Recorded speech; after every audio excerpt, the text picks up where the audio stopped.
So you're thinking about buying a house. How exciting. I bet you also have a lot of questions too. One question that I get asked quite often is, do you need to have 20% down to buy a house? We're going to get that question answered for you today.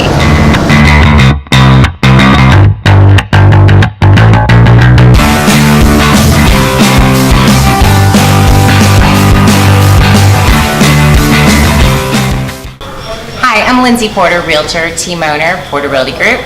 Hi, I'm Phil Lillge, Sales Manager and Mortgage Advisor with Finance of America Mortgage, the Parker Mortgage Team.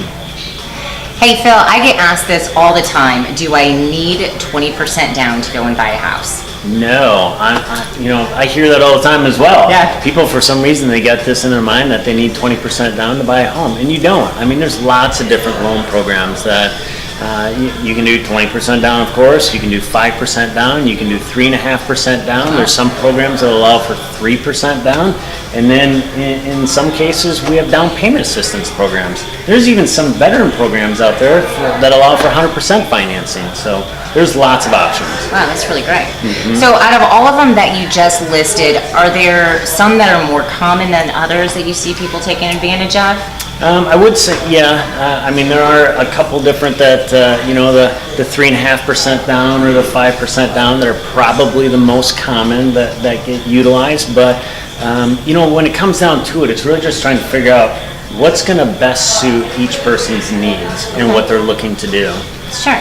So the 3.5% and the 5% that you just referenced, what loan programs are those? Yep. So the 3.5% is it's called FHA. It's a government-insured loan program, and then the 5% down is a conventional loan program, and even that 3% that I mentioned, some borrowers would even qualify for 3% down as a conventional loan as well.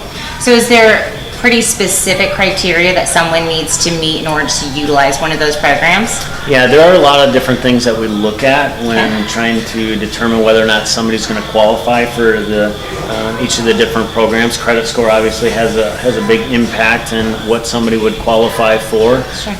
Whether they're first-time home buyers, some of those different things do play into it. But there are a lot of different things that we look through to see what best works for them. Sure, that makes sense.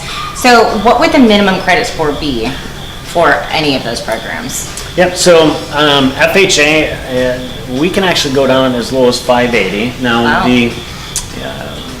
I say that the ideal spot would be 640 or above. That's usually going to put you in that best position, but we can certainly even go to 580. There are some different rules that apply in those situations, but we close plenty of loans in the 580s. Conventional will go down as low as 620. Okay.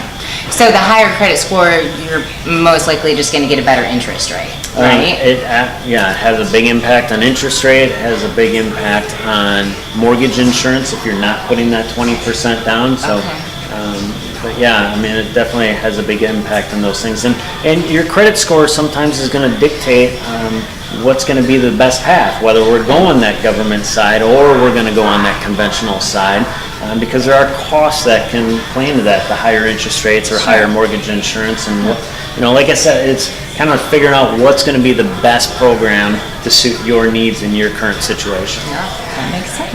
Fantastic.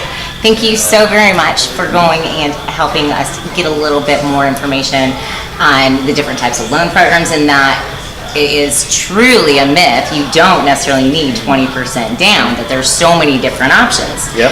So Phil, if someone needs your help and they want you to go and help them get pre-approved, what would be the best way for them to contact you? Yeah, just give me a call. Give me a call on my cell phone. You can shoot me an email as well, of course. If I'm unavailable at that time because I'm with somebody, call my office. Ask for my assistant, Elizabeth. She's really great. Thank you so much, Phil. You bet. Thank you. If you have any additional questions on what we discussed today, feel free to either leave a comment or shoot us an email, and we'll be happy to go and get those questions answered.